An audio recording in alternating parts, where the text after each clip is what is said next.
નમસ્કાર, હું સતીશ વાનખડે. લોકવંચિત વાર્તાનો સૌથી મોટો સવાલ એ છે કે આ જે શેડ છે, આ શેડનો પરમિશન મળ્યો કેવી રીતે? આ શેડની અંદર ફાયર સેફટીના અભાવ છે, તો આ શેડનો પરમિશન કેવી રીતે આપ્યો? કે આની મંજૂરી લીધી કે નહીં લીધી, કે મંજૂર વગર આ શેડ ઠોકાઈ દીધા?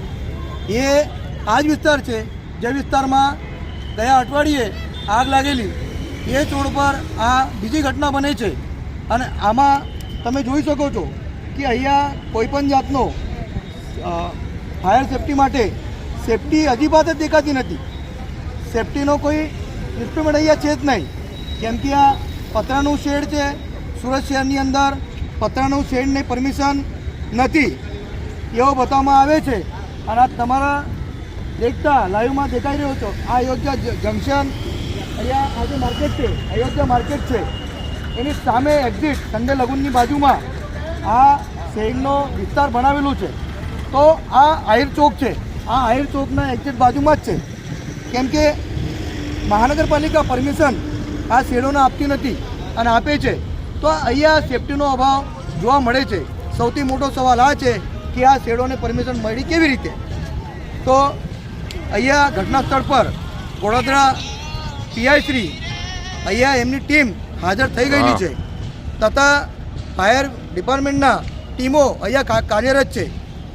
આજે 1 થી 1.5 કિલોમીટર સુધી આ આગનો બનાવ બને છે. આપણે ચોથા ગાળા પાસે ઊભા છે. આપણે પહેલો ગાળો જોયો, બીજો ગાળો જોયો, ત્રીજો ગાળો જોયો. આ ગાળાની જે લંબાઈ છે એ ખૂબ જ મોટી છે. અને અહીંયા આ ટ્રાન્સપોર્ટના બધા ટ્રકો માલ અહીંયા આવે છે, અહીંયા હોટલો છે, અહીંયા પોલીસ વિભાગ પહોંચી ગયો છે, ફાયર જવાનો પહોંચેલા છે. અહીંયા પાણીનો છિડકાવ કરીને એ લોકો આગને બુઝાવવા માટેના પ્રયત્ન ચાલી રહ્યા છે.